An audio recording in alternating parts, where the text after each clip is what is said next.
don't be watching Netflix. Don't be on Instagram looking at girls. Even for example, like I get so many DMs from guys, bro, help me out, man, help me out. I just use it as case study sometimes, you know. I go on their page, I look at who they follow, and they're following all half-naked girls. When you feel like you want to sell, like when everyone's saying that's when you got to buy. It's literally the opposite, and it's hard because of human psychology, right? But just being in that space for that long, I just see like when you're the most nervous, when you're the most scared, and you're selling, that's probably the wrong point where you should buy. Like I said, like the reason why I mentioned that in the hip hop world is they didn't realize the power of social media. Like, but when you have a personal brand, like look at Jake Paul, for example. The dude's probably making more money in boxing than, you know, probably just only Canelo and one or two of the top people is making more money than him in boxing. That's not even his lane. Like, you know what I mean? Like he made that his lane and he's making more money than all of these other people because... Welcome to another episode of the podcast. Today we've got an absolute blast. We've got Big Sam back as a second repeat offender. He's done over 9 figures online in the digital gaming space and digital products. So big thank you to here today. He's also a whiz when it comes to crypto. In the last podcast, he also called what was going to happen with Bitcoin. Yeah. And what did you say was going to happen in the last one? Well, I said that we would find the bottom then or around the next couple months. And then I said in 2024, it's going to go up. So, and also like, throughout that whole bear market, I was just trying to sell my assets. Like I sold my Lamborghini and in Ethereum and Bitcoin, I was just selling off stuff just to keep accumulating. Yeah. So you were selling your assets then to buy more Bitcoin, yeah. More Ethereum? Yeah, look, the way that I always try to tell people is when you feel like you want to sell, like when everyone's saying that's when you got to buy. It's like literally the opposite, and it's hard because of human psychology, right? But just being in that space for that long, I just see like when you're the most nervous, when you're the most scared, and you're selling, that's probably the wrong point where you should buy. Yeah, it's funny. I was about to say a minute ago. So what I did last January was that when I think it was January, the market was fucked. I bought Solana before at like 150, some at 250. Yeah, it went down to like 10, 12. I was like, well, if I bought it 150, I bought it 250. Like this is the least risk I'm ever going to take. Yeah. So just started piling into that, and it's now back to like went to 210. It's 150 or something today, and it's mind tricking yourself into realizing you need to do the opposite of everyone else. Yeah, I always tell people like, okay, for example, right? I'm into fashion and everything, but if you go to Fendi and there's a jacket for $5,000 and you want to buy it, and then you go back the next week and it's $2,000, you're gonna want to buy it, right?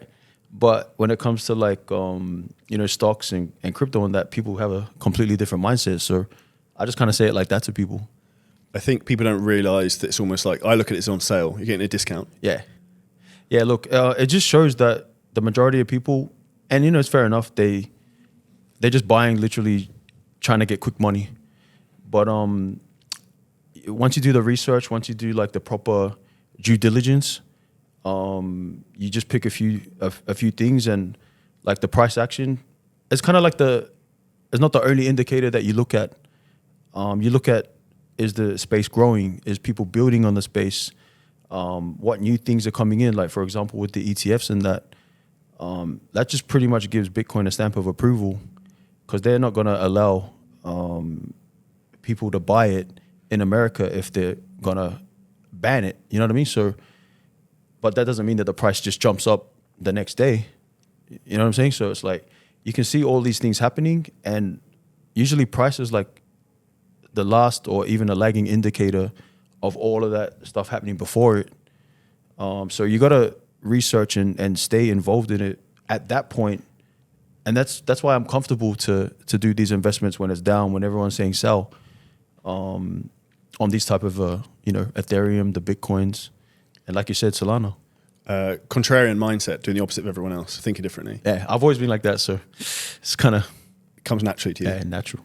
With crypto and where the space is going, do you like the bull run, whether it's even really started yet, how far do you think that will go, and when do you think it will finish, and what do you personally think Bitcoin can end up going to? Damn. That's a very broad question, I know. Yeah. Well, when it comes to the market, like... I believe if you look at every other project or coin apart from Bitcoin, they haven't hit their all-time highs yet. And I believe that Bitcoin hit it now just because of the ETFs. So if you take Bitcoin off the table and you look at the other projects, you can see that we're not even at all-time highs on anything else. So I still believe we're early, but in saying that, you do have to look. The price was 16,000, so it's already like a 4x from there. In terms of like the price, what it could be, I don't really like to call. I don't really like to call the price because, like I said, I got like for me with Bitcoin, it's like I don't like saving in fiat. So like for me, Bitcoin is the end goal. So I'm not looking at it as like one Bitcoin is one Bitcoin. That's kind of how I look at it. It's like a scarce asset. It's literally like owning a Picasso, or you know what I mean. So you're essentially trying to accumulate as much Bitcoin as possible, and then you're diversifying into other cryptocurrencies at the same time. Oh, I don't really like. I like Bitcoin, Ethereum. You know, apart from that, to be honest, like, okay, this run, I believe is like AI and gaming, and even I believe that gaming was going to have a big run this cycle, which is why in 2021 I set up the Web3 gaming company, and you know we're launching a game this year in that space. So I've been building the whole last few years in gaming in anticipation of it having a run this cycle. Now when that will happen, I'm not too sure, but I know that there was $4 billion allocated towards gaming in the last cycle. And being in the space and you know the previous success that I've had in the mobile gaming industry, I know that these different projects, or you know the more bigger games, they take years to build. So they take years. So you know all it takes is one game to have a bit of success this cycle, and then the whole scene becomes like a center of attention. You look at what happened in the last run when Facebook changed their name to Meta and said that they were focusing on the metaverse, like Sand and Mana and all that went crazy up. So yeah, it just takes one semi-successful game in Web3 for the whole space to blow up. And you know, I know for a fact that the last cycle and the previous cycles was like crypto people trying to build a game. Now you're gonna see gaming people building a fun game and adding the crypto element, the blockchain element to it. So it's a completely different thing. It's not gonna be like gamified or people just speculation. You're actually gonna see some titles that are fun to play, and people just want to own the assets inside the game, not for speculation. I think that is gonna be the point where gaming will head to. I think what's frightening is that crypto hasn't really even been practically used for much yet. Yeah. So when it actually starts to get practically used, like you said there, it's going to go nuclear. I imagine like Call of Duty or Warcraft is on crypto, is like on the crypto platforms, and then you're like buying to buy better skins on guns and stuff. That's when it will go nuclear, I think. Yeah, there's billions and billions of dollars spent on in-game transactions in your normal games that like the end user doesn't have any ownership of and can't even transfer that into other games. So you know, in the future, like you'll be able to take your skin from this game and transfer it into that game. You know what I mean? Like that's all going to happen, and you'll be able to, you know, you can verify who owns it. Also, like the amount of time that you spend inside the game, you know, that there's a value to that. And with the NFT and the ownership aspect, you know, you can literally build it up and it will have a dollar value to it. With crypto, is there a point where you're looking to exit and sell anything, or are you just purely just going to try and keep accumulating? Because a lot of people really struggle to actually exit out, and that's just why 90% of people don't make any money. Yeah, look, I think apart from Bitcoin and Ethereum to an extent, I think everything else is like a buy and sell thing. You know what I mean? Like I don't try to time the market. It's like time in the market. That's what I try to tell people, because like I first started buying in 2015 and I made a lot of mistakes throughout that whole process. But even what I try to tell people, when I tell them that I've been involved since 2015, they're like, damn, I wish I knew about it back then. And I always try to remind them, like, well, let me tell you something. The people that bought back then, 99% of them have sold. and they wish they hadn't sold. So when I say that to them, it's like, you don't try to time the market. It's about time in the market. And, if you look over a 4-year period or whatever, no one has ever lost money on Bitcoin. There's an expression that I remember my dad's friend saying to me, was really wealthy. And the very simple saying was essentially that it's expensive today, cheap tomorrow. Yeah. And I remember buying Bitcoin in 2017. It was like, I don't know, maybe $3,000-$4,000. Yeah. And it went down to like 2,000, whatever it was. And I was like, fuck, like, I've lost so much money and this is really expensive, whatever. Yeah. But now you're talking, it's like 65,000, whatever today. Yeah. It's like context. There's no way in a few years' time it won't be worth more. Yeah. And I think that's where people need to like elongate their time horizons of the way they look at money and also investing in crypto. Yeah, like I look at the world now, and you see there's like a division happening between East and West, different superpowers, and they don't want to trade in the US dollar as the reserve currency, because at the end of the day, China, Russia, all that, if they trade in the US dollar, who does that end up benefiting the most? The US. And so I believe that like Bitcoin is like a way that they will do international settlements for payments. And you even see Venezuela just announced that they're doing their payments in USDT. You know what I mean? So like slowly but surely, like the more and more people that come onto it and just see like all the use cases and the benefits for it.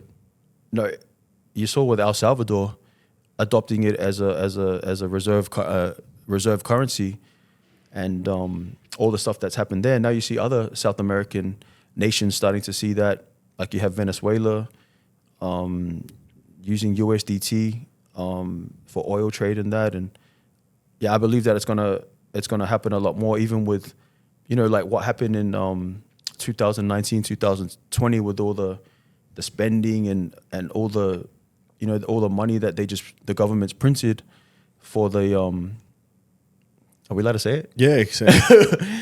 What do we say? The bullshit thing that happened. Yeah, the flu. Yeah. Okay, bad cold. For the flu. So, you see what happened there.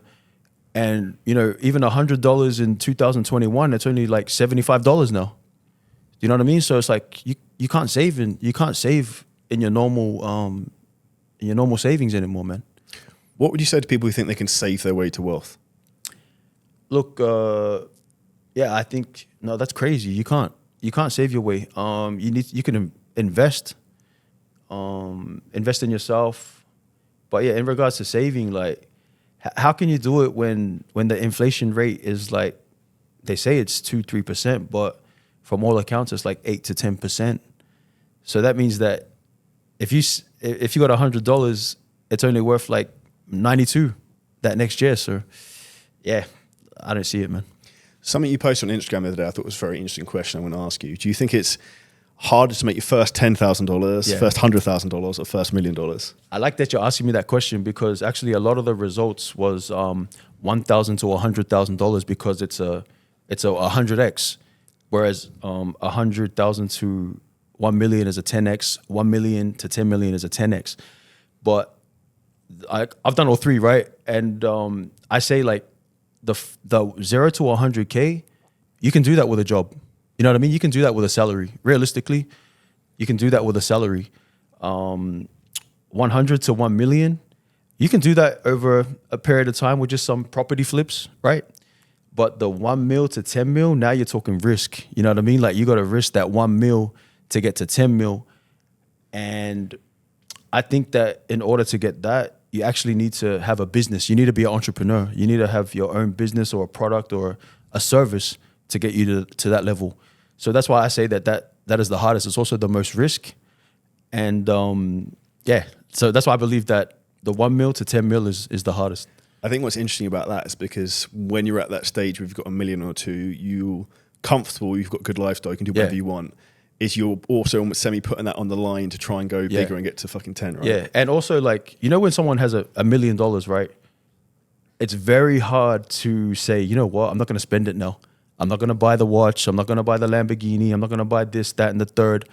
I'm going to focus, because even for myself, I didn't even buy my first supercar until I had over 10 million in the bank and a house paid off.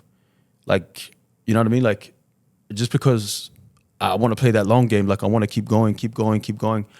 I didn't care to impress people below that level. You know what I mean? Like I was trying to get up. I didn't want to be the big fish in a little pond where I was living or anything like that. So that's why I say it's hardest, because once people get $1 million, they probably like break it up in 20 different ways. You got to do this for your parents. You got to, you want to get the watch. You want to get the starter kit. You know what I mean? The entrepreneur starter kit. I made kit. Yeah, but it's hard to just go, you know what? I'm not ready yet. So that's why I always say that is the hardest. Do you think it's harder to go from 1 to 10 or 10 to 50? Damn. Like I said, I think from 1 to 10 to 10 to 50, you need to have a business. Do you know what I mean? Like now with the only thing that I focus on is like I always just look at the ceiling, because a lot of people say, yeah, I'm about the money, I'm chasing the money, but they're chasing money in a business or a lane that the ceiling's quite low. So yeah, I definitely think I kind of think they're the same, to be honest. Yeah, I think they're probably the same. Like if you can get to 10, I think the same principles apply for both. But the ones before, it's different principles.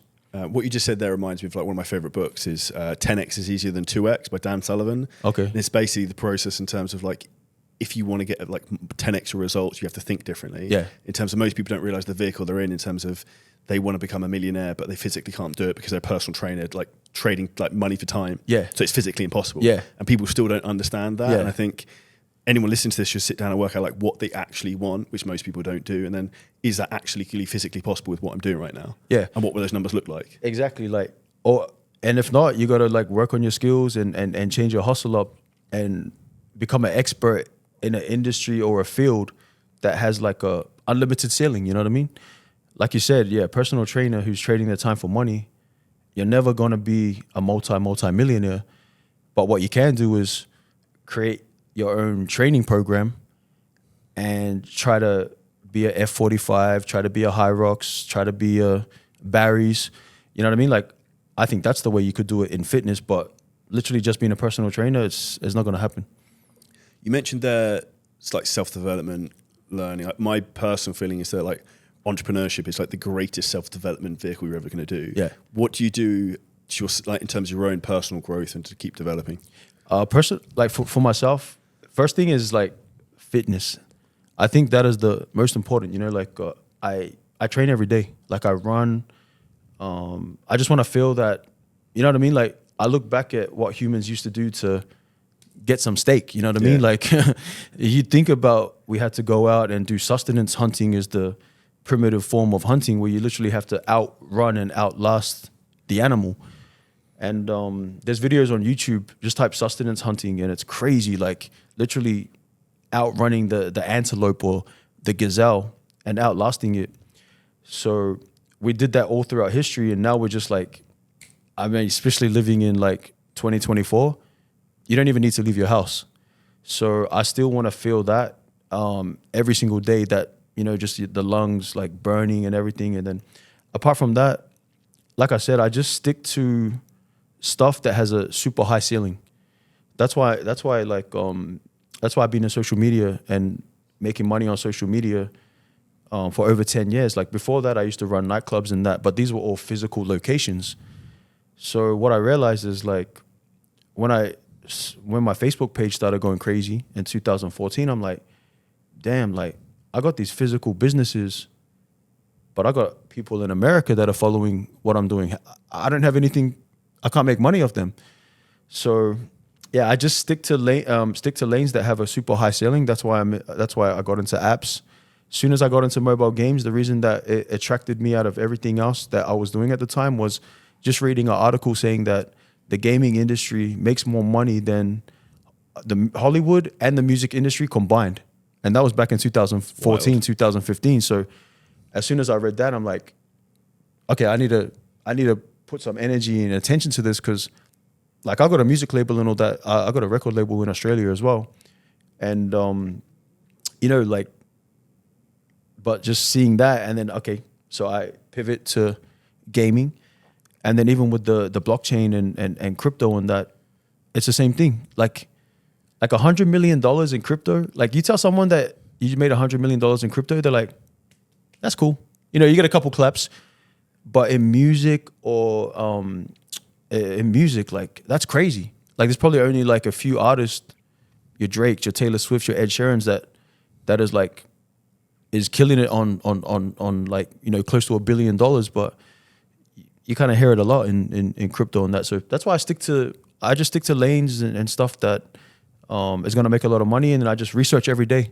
Like every single day, I'm like I said, like I'm going on, I'm seeing the new developments. That's why I'm so comfortable, because I don't really look at the price. I look at the news articles. I see who's adopting it. I see like new companies that are focusing and building in the scene. And even when I was in the apps, I was going to Google, I was going to Apple, and a lot of the times all the stuff was just focused on getting the CPMs up. You know, it wasn't like back in the 70s or even the early 2000s where that was like your crazy entrepreneurs was all in that space. I believe all the builders and all those people that are the young Steve Jobs and all of that of today is all in blockchain and crypto. I would get as most upside reward. One of the things you mentioned there was in terms of like research. What's your practical day look like doing that? So say someone's like, I want Sam's method and resureach. Like, where do they start? Look, long format content, man. Okay. Like for example, right? You like Solana. Yeah. So I would just go on YouTube and who created Solana, whatever, and just look at their long format content, research that. Even for example, like we're building on social media. I watch the Instagram CEO, his long format interviews, which people wouldn't do. Like I look at stuff that I use every day, and then I figure out who's the CEO, and I try to find all the articles and that on them, because they're talking about the stuff that they're implementing in year 2, year 3, year 4. That, you know what I mean? Like people just kind of see what's the play now. Oh, this guy's doing that. But then if you watch these long format interviews, you can see what they're going to be implementing next year. For example, like, and it makes sense. I didn't realize that the majority of Instagram is DMs. Like for the average user, most of their time spent on Instagram is in the DMs. And you know, like you think Instagram is just a photo, video, stories, but actually it's in the DMs where user activity is the highest. So if you know that sort of information, you can just like adapt or even pivot your business and even creating your content to, and you see it, like you see a lot of, you see some videos that, because it might be like a girl or like something that they don't want to like, but then you see how many shares it has. Yeah. You know what I mean? Like, you know what I'm saying? Yeah, they don't want to leave a trace. Yeah, they don't want to like it, but they're sending it to like their friends. You know what I mean? So yeah, and then obviously like, with Instagram, it's like the new dating service. It's dating and everything. I think that's where also people don't understand how these platforms are really meant to be used as well. And I think where a lot of people struggle in terms of content is they're trying to use them in ways they're not supposed to be used anymore. Yeah, and I think a lot of people as well, like they're just trying to sell. But first you gotta give value. You know what I mean? Like you gotta really change people's mindset and really go, you know what, man, like this person, he's changed my life in whatever way, and then they'll support you. Whereas everyone's just trying to add. You know what I mean? Sell, and it doesn't work like that. I think I don't know if you've read any of these books you like reading, but Expert Secrets by Russell Brunson is one of the best books for anyone in terms of marketing. It talks about like an attractive character framework in terms of like how to sell your story in terms of who you are to get people to buy into your journey. And I think that's probably one of the biggest things most people don't do is they're like blanketly copying all the other shit someone else is doing and then just trying to sell shit all the time rather than like talking about who they are, where they're from, and what they've done that makes them different. Yeah, I think like I tell this to every single person who has a physical business. I said, man, you're leaving so much money on the table by not being on social media and not telling your story, because there's a lot of people that's more successful than me. And then, a lot of their answers is like, oh, I don't have the time. I'm like, bro, like you do all of this in your physical business, but you're leaving so much money on the table by not telling your story. It doesn't matter how small your niche is. If you're able to create content online, it doesn't matter how small your business is or what sort of niche it is. If you're able to create proper content on social media and tell your story effectively, there's still 1 million people that will follow you and support you. You could be like just a person who knits garments if you're if you're able to document that on social media, I guarantee you could get 1 million followers. I'll give you a really random example just sprung to mind. Is an Irish coach who works with us, Dave Kennedy, who's specializes in the farming niche in Ireland. He's making 100,000 euros a month selling weight loss programs to farmers in Ireland. Okay. Which is super random, super specific, right? Yeah. And he makes content of him like literally like shoveling shit and stuff that goes super viral. And it's just an example in terms of like, if you're specific to who you are, it's different, people will buy into you and resonate. Yeah. Yeah, man. Like you know how it is, like on a physical business, you can only attract the people in your geographical location.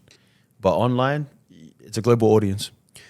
If someone is looking to set up an online business and you could be based anywhere in the world, where would you put yourself? Look, it depends how much money you're making, right? We spoke about this before. I believe there's different different levels.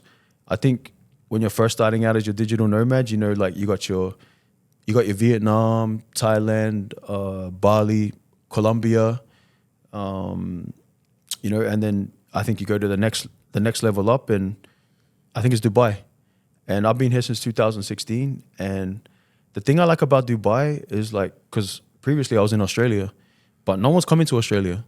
In Dubai, I'm like, everyone wants to come to Dubai. And the way I try to tell people is, when I was growing up in Australia, the end goal was America. Wow, this person's from America. I got to go to LA. I'm a creator. I got to be in LA.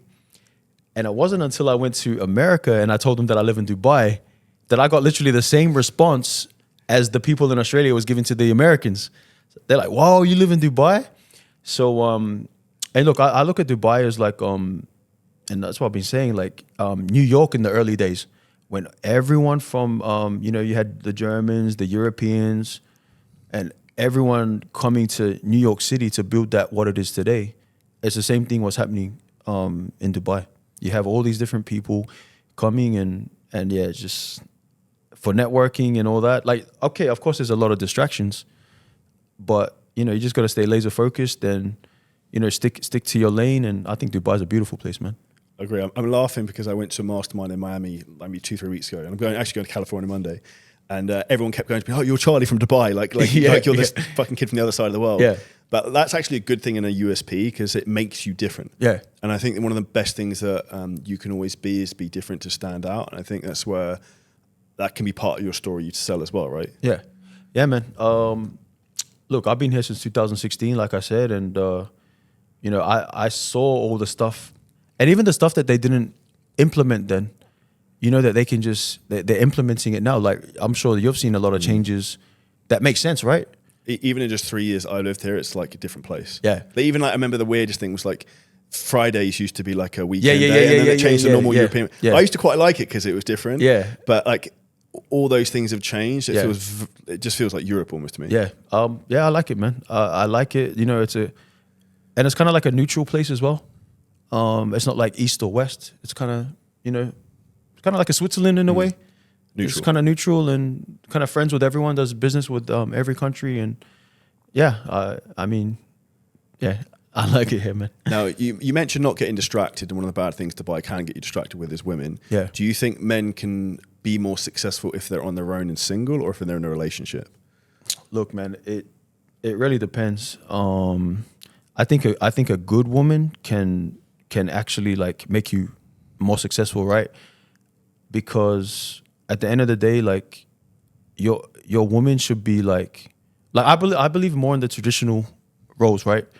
Like I don't want my girl to work. I don't want to have her to worry about that. But I need her to make sure that I'm mentally able to go out there and hunt.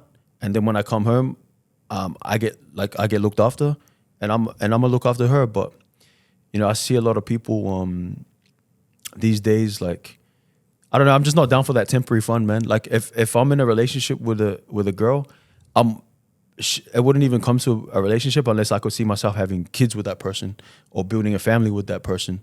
So yeah, I mean, if you could see that, then go ahead. But if it's just temporary fun or something like that, I think it's just a complete waste of time. Have you seen many entrepreneurs fuck up and fail, that type of thing? Because you mentioned earlier, obviously you've been in the online space a while as well. And like a lot of people come and go, and I've seen that. Yeah. People rise and they drop off and you never hear from them again. Yeah. Do you think that's one of the failings of men almost? Look, man, I've been making money online since like 2013, 2014. And back then it was like people running Facebook pages or running like, and these, they were making 100,000, 200,000 a month. But these kids were like 19 years old. I was just happy that I'm a bit older and, I had businesses in the real world as well.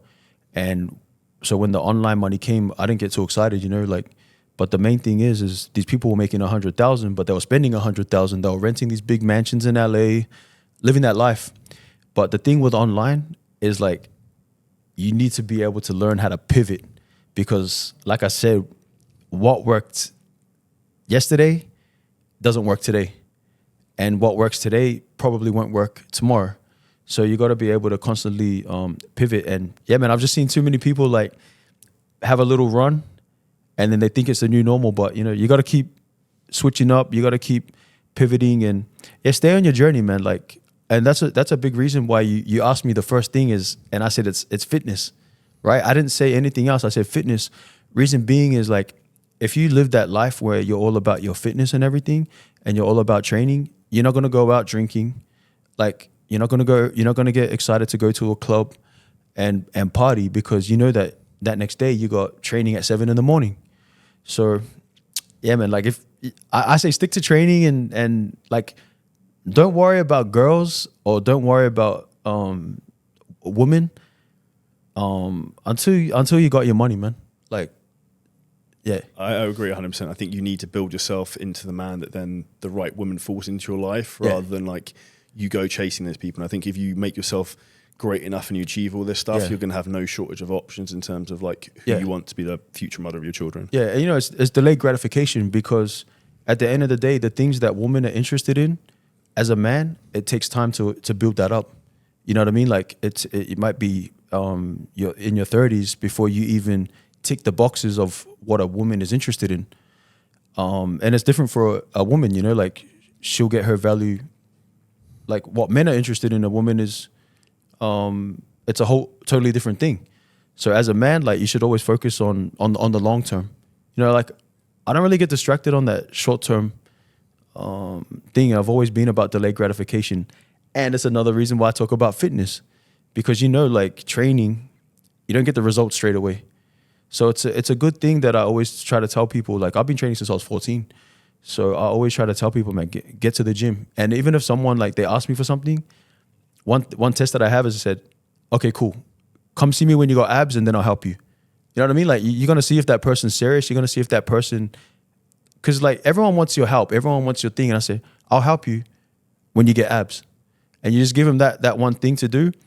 And if they come back, man, you got someone who's really focused and who's really serious about that. So that's one thing that I try to tell people.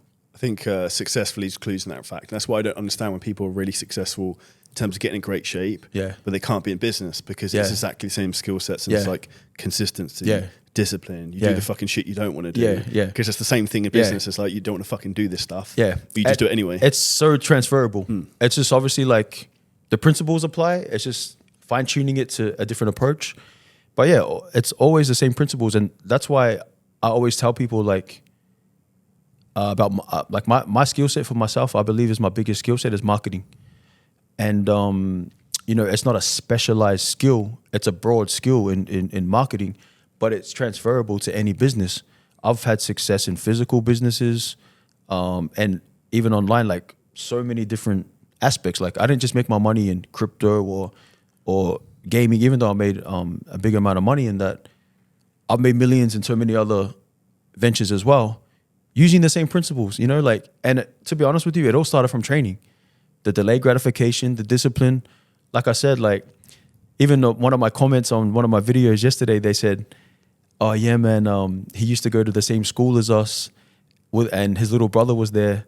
And we used to hear stories about how he would break into the school gym because I went to boarding school, how he would break into the gym in the middle of the night to go and train. You know what I mean? Like, and no one else is doing that. And, yeah, it's like doing stuff that no one wants to do. You know what I mean? Like I could be chilling right now, but I prefer to work. And the only time that I've ever felt like depressed or anything is when I'm not focused or I'm not working. You know what I mean? Like that every man needs like that purpose, you know? So I think is when you lose the purpose, is when you lose the drive, and you almost lose yourself in a downward spiral at that point, right? Yeah. It's crazy, man. Look, I should say stay away from alcohol, man. Like all my most stupidest mistakes is always with alcohol. So, you know, that's why I love training. It just takes me off that. You mentioned there about almost like you like Kobe Bryant in the gym at like 14 years old, however it was at school in the middle of the night. What inspired you when you were earlier on to have that type of mindset, or what gave you that type of drive? Bro, like, to be honest, like, people just underestimated me too much, man. Like, I felt like I was always overlooked for everything. You know what I mean? Like, I always felt overlooked. Like, this person was getting the recognition, or this person was getting selected for this sports team or that sports team. And I knew myself that I was better than these people. So it just, like, it didn't make me get depressed. It made me, like, more determined. It made me more focused. And it's crazy because even, like, my best friend back in the days, you know, I don't know why I thought like that. I even said to him at, like, 12 years old, I said, do you know your grandparents? He's like, yeah, I know their names. I said, do you know their story? He doesn't know their story. Like, and I vaguely know my grandparents' story. My great-grandparents, I couldn't tell you one thing about them. I don't even know their names. And that's my own blood. So it's like, I don't know why I was thinking like that when I was young. I was thinking like that. So yeah, like I've just always been like that, man. I've always been the guy that, you know, like I said, I was at boarding school and I was in New Zealand. So like most of the people had like rugby players on their wall or you know, girls. All Blacks, yeah. Yeah, I had the body. I had like Dexter Jackson and you know, Ronnie and that on my wall. And, you know, I was printing out, you know, quotes. And I was putting them on my wall, you know, like even all of my tattoos is just all affirmation. So I've always been like that. Is there anything you do now to try and keep that type of mindset, to build your mindset in that respect? Bro, going back to why being in Dubai, right? You just see so many levels ahead of where you are, right? You know, back in Australia, my holiday home was next to the mayor's house. You know what I mean? The mayor of that city. So I was like, where can you go from there? You know what I mean? But then you come to Dubai, and like, for example, I live on the Palm, and I go for a run on the Crescent, and you see the big ships. And you know how you can go on Google and type like the ship's name, and it tells you who owns it, how much it's worth. And like, I'm seeing that on the daily. Like, I'm running, and I see a helicopter come down, pick the guy up off the yacht to take him to the land. You know what I mean? I'm like, and I think I'm killing it. You know what I mean? So I just see all the levels that's ahead, you know, and, you know, people play games, but I be playing game in real life. You know what I mean? I play the game of life, and I'm trying to get the high score in life, not just on a game, but even gaming, like the same principles apply. Like, you know, we spend this money on elixirs or skins or whatever, but you don't want to invest that in yourself, you know, like, so it's always self-development. Even talking to people like you, chopping it up, hearing what you're doing, how you're doing your business, bro, that inspires me. You know what I mean? Like, there's inspiration everywhere, man. And it's just about how you digest it. You know, like, I don't look at someone who's more successful than me and hate, which a lot of people do. Like, that's a European mentality. I think it's crazy, bro. It's everywhere. It's like, because the way I look at it, right, is like, if there's 1,000 things that you could say about that person that are good, but you're picking out one little flaw that you really had to dig deep for to find, it's like, bro, like, that energy is off, man. So yeah, like, I always look at success, even people that aren't doing as good as me, I still get tips from them, man. Like, I get tips from everyone, and I don't like to be that hater mindset, man. I always like congratulate and just keep moving in my own lane, man. What's the best piece of advice you've ever been given? You mentioned tips there. Damn, best piece of advice. Sam, I wouldn't know if someone gave this to me, but like, I'd just say just keep going. You know what I mean? Like, that's my thing, is just keep going. And okay, one advice that I got, right, and I posted this the other day, is it's to do with this. You know, being the dumbest person in the room is the smartest thing you can do. And then also what I like to add to that is, but when you're the smartest in the room, make sure you're giving game to the people. You know what I mean? Like, and then basically the summary of that is, when you're in a room, you need to understand when to listen and when to talk. See, like there's some people that, or you know that in this room, you should just shut up and listen because this guy's more successful than you and it's time for you to educate yourself. But then you get the people in that same room and they want to talk about what they got going on. Like, dude, you're in the presence of this person here. Be quiet and listen. So I think just having that personal self-awareness and thing is probably the best tip, man. Just having a awareness and surroundings and, you know, when to talk, when to listen. How have you managed to get yourself into higher up rooms than where you're at? For anyone listening to this. Yeah, it's just always leveling up, man. Just always like showing that you're hungry. Like, for example, you know, like I said, like I go to all the fashion shows, and I put myself in that by aligning myself with these brands, you know, like I'm already into fashion and all that. So like, for example, I was supposed to go to, like, for example, like I go to a Louis Vuitton fashion show, a Fendi fashion show. Now, people think like, why would he want to go and look at guys walking in some clothes, right? And to be honest, I don't. Like, it's cool for the Instagram, but it's the networking that you get there, right? Like, you're a VIP person in that area. There's also VIP people from Asia. There's also VIP people from America. There's VIP people from the Middle East region and Europe. And you're all meeting together over a 2-3 day period. So that you can put yourself in a room like that. Like, even for example, like if you buy a Lamborghini, right? And people say like, that's a depreciating asset. But that's only a depreciating asset if you don't know how to make money from owning that Lamborghini, right? Because you get into the Lamborghini clubs from that. You know what I mean? So that's how you can put yourself in a room. Now it's up to you to have different skills and different skill set that these other people are interested in, or you got to have a story to tell. Like what you said before, you need to be able to tell your story. Because I know when I tell my story, like even someone might be a billionaire, man, they're fascinated because it's such a unique way how I've made it from nothing, man. Like in make it. So I've got a story to tell, and they get interested in it. And there's also, I can also offer them genuine, actionable advice right then and there with a proven history. So yeah, man, like I say, build your skill set up.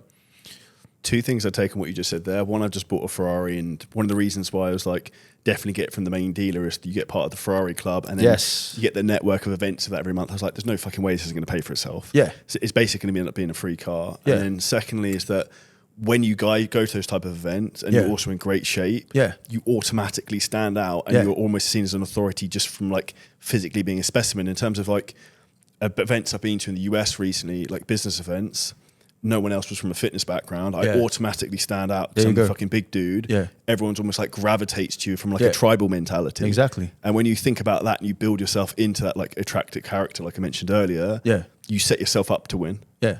Yeah, man. Like, you know, everything I do, people like, for example, like, oh, that's not an investment. I say, I know how to make that an investment. You know what I mean? Leverage. And it's investing in yourself.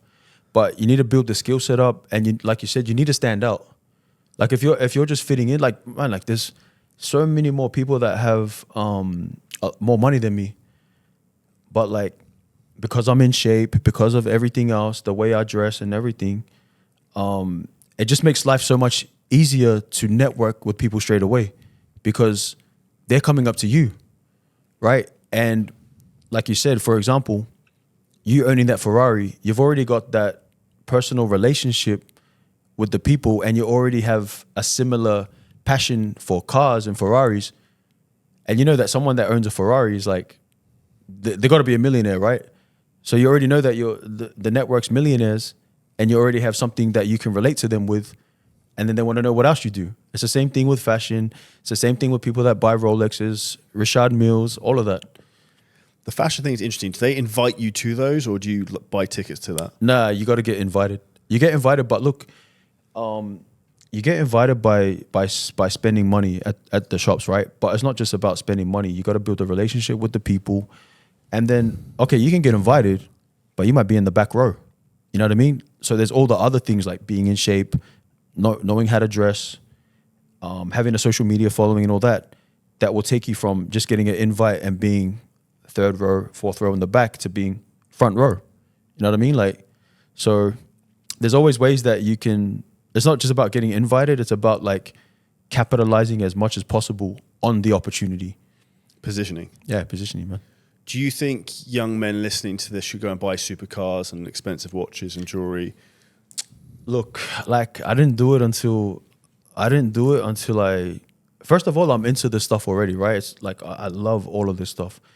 But I think it depends on how you make your money. And I think if it suits you, it suits you. Like if you can rock it, if you feel comfortable wearing it, do it. Like don't let anyone else tell you what you should do, but also like don't just do something because you see the next person doing it. You know what I mean? Like because at the end of the day, like you got to be authentic and you got to be authentically you. Like I've always been into fashion. I've always like to look good. I've always trained. It's not something that I'm like, oh man, this person's training, so I got to train. You know what I mean? It's your own personal identity. It's my own personal, like I'm not sitting there smoking cigars because I see all these other influencers, and I only just seen these influencers started doing it since like Andrew Tate and that started doing it. Now everyone's be smoking a cigar, but I don't do that because it's not really my thing. You know what I mean? So I just say just do what is authentically you. Yeah, and if you're into it, man. Like just do it. I think even like talking about the Ferrari thing there, like the reason I probably from a childhood wanted Ferraris, my dad had two. Okay. And then that's been something in my head of like a milestone to fucking tick off. Yeah. Of like, I think everyone's, you can see you're smiling as well, you can probably see where I'm going with this. It's like everyone, as a man, your goal is to almost beat your father, I see. So it's like, for me, it's like getting past that point. Okay. So I think for me, that was always like a childhood thing that I wanted. And I think it's the story you tell yourself, which is why those things become important. And it's not about the car, it's who you become to buy the car. Yeah. Yeah, man. Like, you know, you can say like, even when it comes to the, like, that's what I literally believe is like, what's the goal in life, right? It's for your kids it's for you to beat what the previous generation did. Because if you don't, that's a disservice to the sacrifice that they put in to raise you if you don't take it to the next level. And then you need to set it up in a way that your kids are going to beat you. Because like even now, I be hanging around with like third generation, fourth generation billionaires and, you know, the old money. So I can learn about how to position myself, my finances, my assets for that longevity. You know what I mean? Like for that next generation. I'm not just trying to make money and you know, and I always see those quotes, you know, you see those quotes saying, oh man, it doesn't matter how much money you get, because when you go with nothing, right? But you're not gonna have kids. Do you know what I mean? Like that's just the stupidest thing that I think is a cop out, you know? Like you see all these cop out quotes, that's like, come on man, that doesn't even make sense. Like you're telling me that it doesn't matter how much money you get or how much success you have, because when you die, you're buried in the same casket as the next person. But hey man, you're gonna have kids, they're gonna have kids, like, you know what I mean? Like you gotta set that up. What does legacy mean to you? It's just literally that, man. Like basically for me, all I want is like my grandkids to be like, damn, like granddad was balling like that, or he was doing this and that. Like everyone else, man, they're gonna have their own opinion, whatever. Like I just want my grandkids or my great grandkids to see a photo of me in 100 years time and be like, wow, you know what I mean? Because like when I see photos of like my like for example, like my granddad, my grandparents, like I be getting inspired. Like one of my granddad was from Wales, and he was like in the Air Force. So like seeing him in that, like, you know, that suit, and I'm like, damn, that's cool. And then even on my other side, like, man, I'm from a little village in Fiji in the islands, man, and he had to educate himself in the mainland, but he had to like travel and like so much to educate himself. So yeah, man, I just want to inspire my future generation, man, to be like, damn, like if my granddad was living like that. And that's why even like some of my chains, man, I spent like some of my chains is like, it's my culture with my like last name on it and everything. And, you know, I look at it as like a family heirloom type of thing. I want them to have that and just get inspired by it, man. Just literally just want to inspire my future kids, man. And I think this is the beauty of like long form content like this, is that when we're both dead, our children can still watch this. Yeah. Which is a fucking insane thing to watch for when one of them watches this. Yeah. And I think that's where people are doing themselves a disservice, in particular have a business, not making longer form content. Yeah. One of the questions I asked you, but you brought up the chains. What's the most expensive piece of jewelry you've bought? Most expensive Piece of jewelry. Well, like this watch here's like I paid. Oh wait, this ring here's like $250, cause like it's like a GIA certified diamond. I've spent a lot. I've spent probably like I probably got like 3 or 4 different things that cost like 300 each. So yeah, I probably got like 3-4 million jewelry. You probably couldn't carry that any other place other than Dubai. Yeah, that's why I like. That's why literally I love the safety here, because I'll be rocking out. Like I got diamonds here. I got about 20 different piercings. Like, yeah. You're not doing that in London. In terms of like one of the things you mentioned earlier is in terms of like pivoting as times change. You've been in the online space a while, and in the time that I've been running online coaching businesses, 6-7 years, even from what I see a lot of people teaching bullshit from like 2020 that used to work doesn't work anymore. Yeah. What do you think is going to happen in terms of the platforms and things change in the next 2 to 3 years in terms of online space? In terms of the online space, look, I haven't really seen anything stick out that is going to change. But like, for example, with AI, and this is why I tell people, man, like you need to be serious. Like sales calls, assistants, all of that's going to get replaced. Like you even see now at Wendy's, they're using AI in the drive-through service. It's not a person talking anymore. It's AI. So all of these jobs are going to get replaced. And, you just need to keep updating your skill set and keep learning because, yeah, if I don't know what's going to happen next year and I'm in the space, I feel sorry for people that aren't even in the space who don't have a clue. So you just got to keep staying focused and just keep like watching out for trends and everything. But I think one thing I do think, and I see it growing, is like, and even what I've started with the mentorship stuff, I think teaching people how to make like online money, Wi-Fi money. Like I think the end goal now is to get paid in US dollars or Bitcoin, right? And then live in a geographical location where that dollar is last longer. That's why we mentioned all these other countries. I think like that Wi-Fi money is like online money is still the trend, man. And I think one of the things you touched on there is AI, and I think the leverage this has given people when they think ahead and use the right approaches is wild. So I'll give an example. We've built like an AI chatbot system that's replaced 5 calls like DM VA setters on our fitness business that runs like 24/7 round the clock and have 100 conversations per minute from paid ads, infinitely scalable. And we built that. We're now selling to other trainers as well because it's solving a big problem. Exactly. But I also know the other things that are coming is like we do maybe 2,000 outbound sales calls a day. There's AI software that's already coming for outbound sales. The same for closing. Like the whole game is shifting, and I think that's where those people who are ahead of the curve, you're going to get a competitive advantage, like first to market with these things. Yeah, man. Look, the AI plays crazy, and you see how fast. This is what I say. Like I've been in the online space and technology and crypto since 2013 with the online stuff and the social media stuff. It's the fastest growing. It's the fastest changing industry. It changes so fast. It changes rapidly, and it keeps you on your toes. But yeah, as I alluded to what you said, like that's why building your personal brand is super important because AI can't take over that. You know what I mean? Like AI could never be your personal brand. It can't replace that. But all the other stuff that is aligned with the business of your personal brand, like you said, the closes, sales, all of that it's replaceable. Like even last year, that wasn't even a thing, right?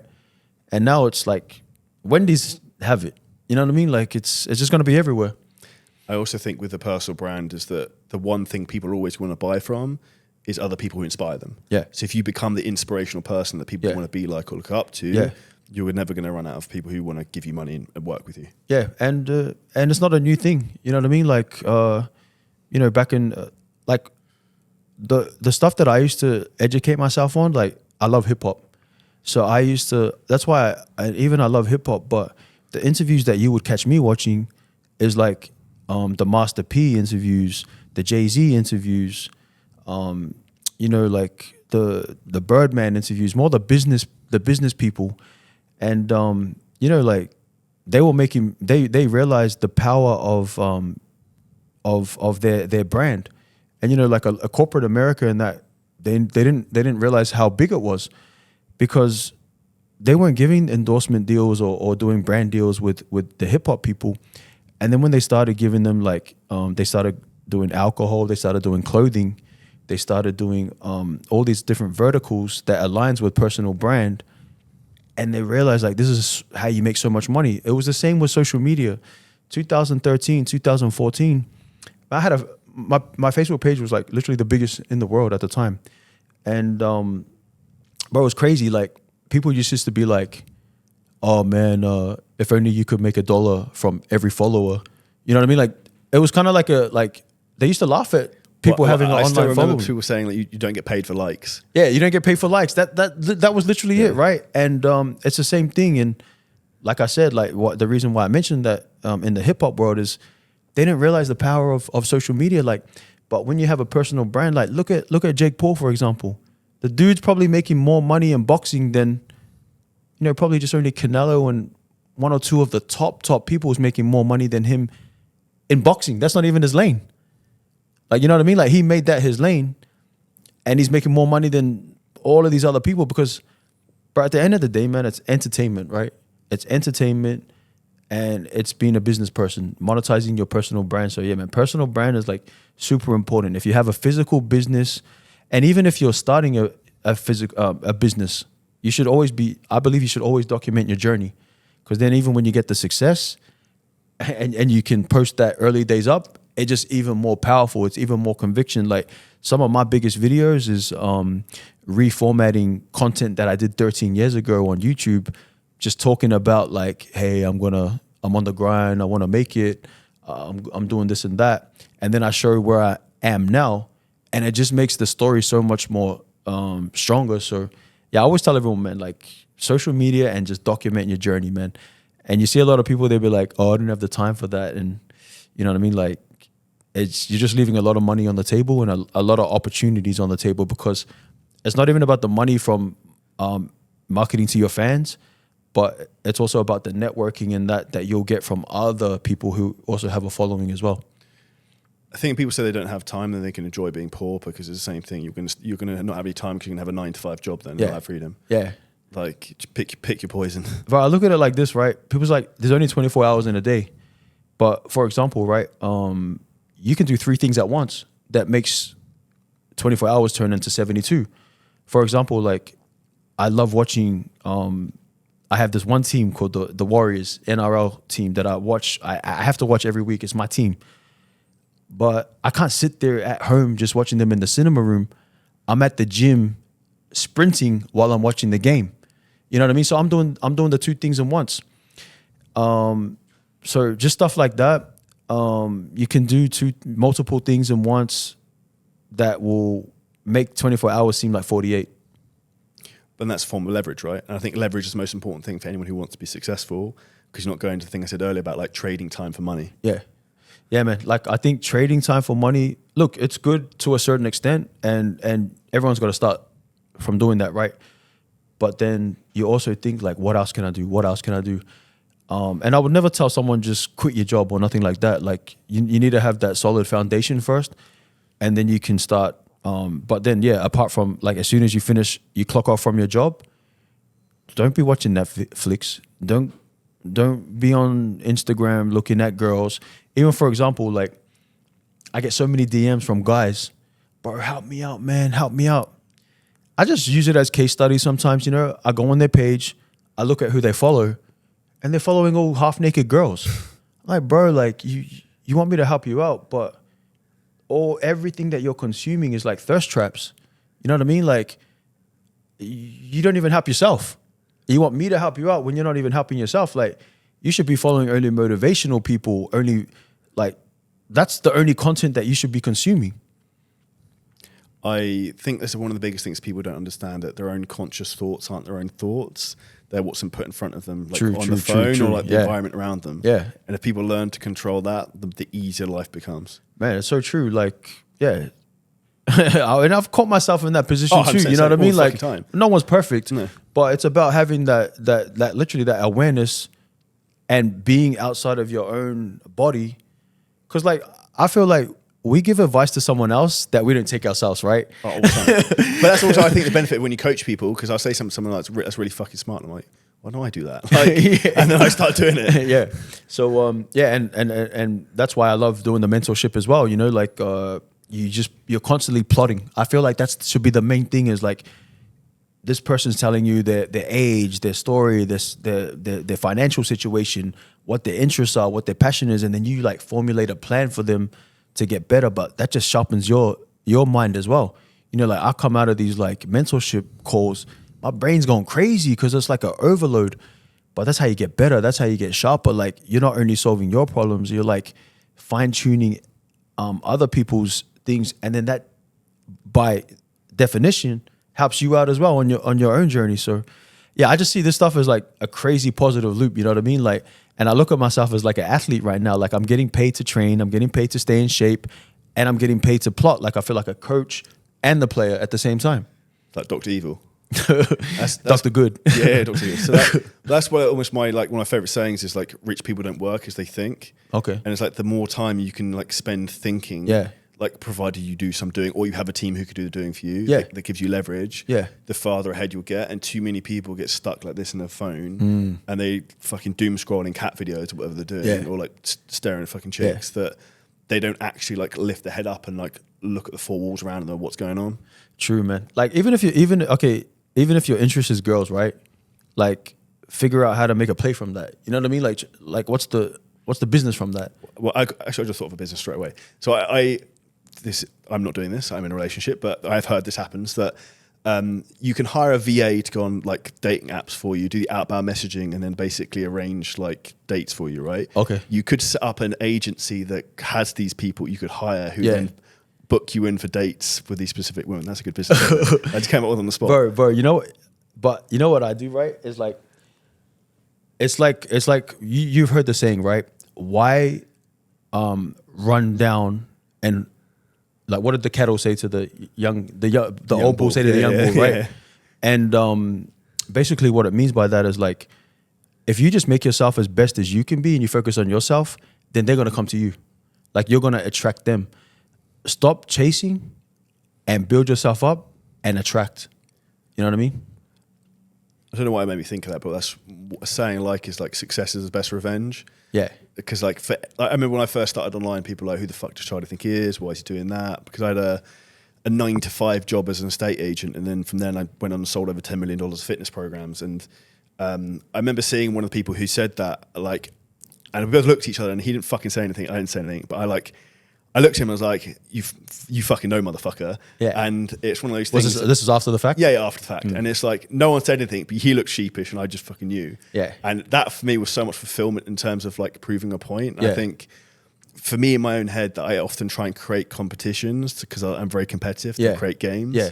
I'm the same. And a great book you'd like is Choose Your Enemies Wisely by Patrick Bet-David. Okay. And he also says you need to set bigger fucking enemies because then it's like it makes you take bigger actions and like level up more to push yourself to another level. Yeah. Yeah, that's true, man. Like I've had some beefs with like some people, man, and like it just made me focus. You know what I mean? It's like, damn, you really think you're competing with me? You know what I mean? I'm like, bro, like you got things twisted because like, and that's what I love about business, right? Is we make money till the day we die. And if we're smart, we continue to make money even after we're gone. We're not an athlete where like our money, our earning potential is in a limited time frame, or like a music artist where like you're hot now, you're not hot tomorrow. Like you really need to have the business. And you know what I mean? It's the sports business. It's the music business. But some of these other people, they only do music or they only do sports. But there's a second word to both of those categories, right? It's business. So if you understand about business and everything and you stay focused, like, and yeah, man, don't worry about who's ahead of you right now. Like, just stay on your own journey, stay on your own goal. And yeah, like, create these competitions in your own head. Like, for example, I always tell everyone when I train with them, like, you know, they might be doing bench press and then they just rack it. I'm like, bro, like, you can do 20 more. They're like, nah, man. I'm like, dude, you haven't even gone to positive failure. Then you got negatives. Then you got statics. Then you got drop sets. Nah, man, I can't do anymore. Hold up. If I put a gun to your head right now I said, I'm literally going to shoot you if you don't do 4 more. You'll do it. You know what I mean? So like, or they say, I'm going to die, but you didn't die. Like, all I know is that I'm going to be in bed tonight and I'm going to be sleeping in my bed and the sleep's going to feel so good. That's why I go crazy, bro. I do like 10 kilometers every day running. And bro, like, it's pretty hard. And people are like, yeah, man, my body's sore. I'm like, dude, my body's been sore since 14. Like, every day my body is sore. Like, there's not one part of my body that's not sore every single day. But that's the only way that your body grows, you know what I mean? It's the same thing. I think an interesting thing for people to think about from a physical perspective is if you didn't die, Yeah. you physically quit. Yeah. Like you mentally quit. So if you didn't die, you mentally quit. True. Because like you have the capability to do more. And I think I see the same thing from an entrepreneurship point of view.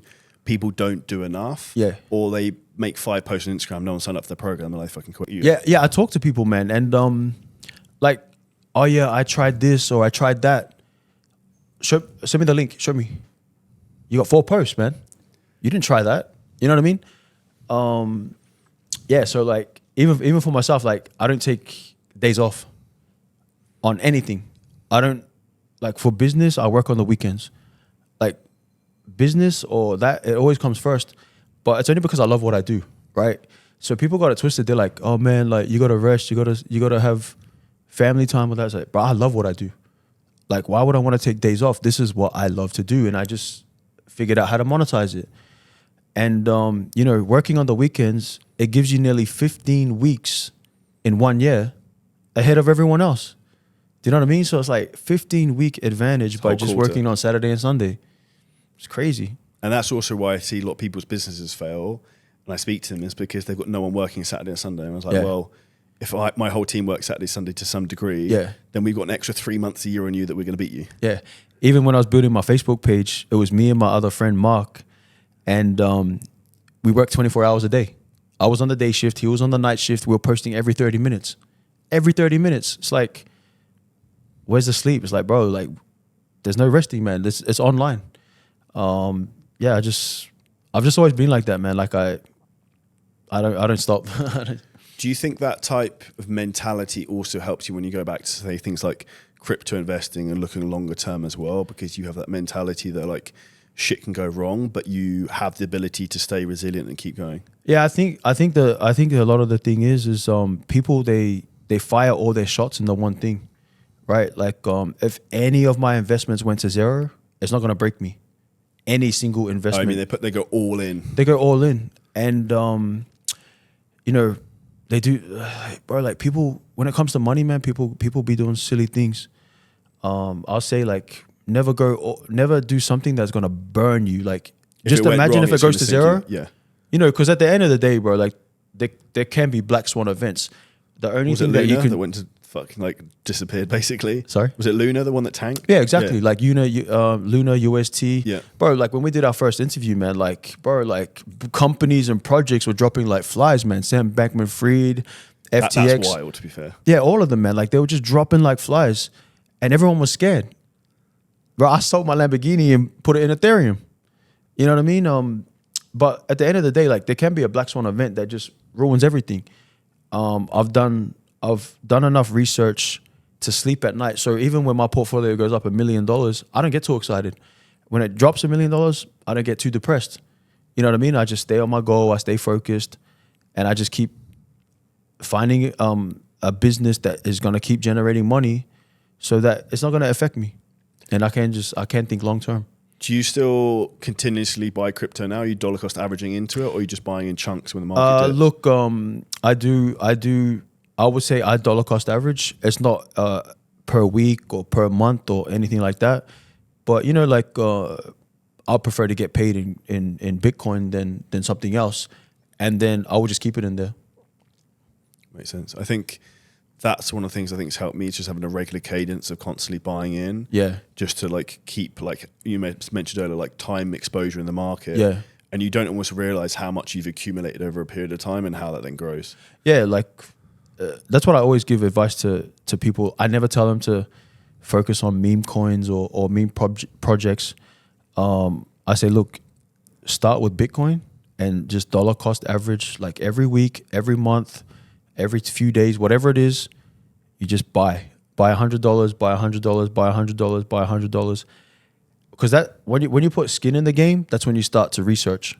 Like, don't do something just because I said it. Well, you got emotional pain then. If you're feeling it, you then pay attention, right? Yeah, you pay attention and you want to research about it, right? And hopefully you should have done that even before you invested.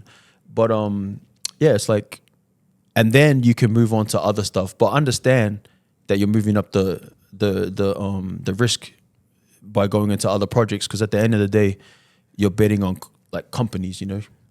It's just the risk thing you just mind. I had a wallet hacked. I started buying some like degenerate, like super small caps. It was like 15K. Yeah. And they were like, I don't know, like 15 million market cap, like tiny. Yeah, yeah. So like, I was like, I could go to the moon. And I had my wallet hacked, and I ended up rebuying the same coins again, because it's like these fucking 100x. Yeah. I was like, I'm not gonna be able to fuck it. I'll be so pissed. Yeah. But it's also like with everything, like the greater the reward, the bigger the risk always is. And I think it's important for people to understand that. What would you say for anyone listening to this in terms of like, if you want financial freedom, time freedom, location freedom, and you want to be risk adverse, how do you approach investing overall? Just not put all your eggs in one basket? Or look, I would say until you're fully invested in yourself, you know what I mean? Like, if you need to get your body right, you need to get your mind right, you need to get your skill set up and your knowledge up. So I would say that is the main thing that you should be worrying about investing in first. Like I said, like, what is your passion? What are you gonna spend 18 hours a day focused on? Right? It could be anything. And then you just need to figure out like, okay, what is the goal from this? But yeah, I feel like people just be jumping from back and forth to different like industries, or they hop on the latest trend. It's never gonna work like that. You know what I mean? Like, it's not about riding the wave that everyone else is already riding when it's already about to crash to the shore. You know what I mean? Like, go out there, learn how to surf, and then wait for the next wave, because there's always a new opportunity.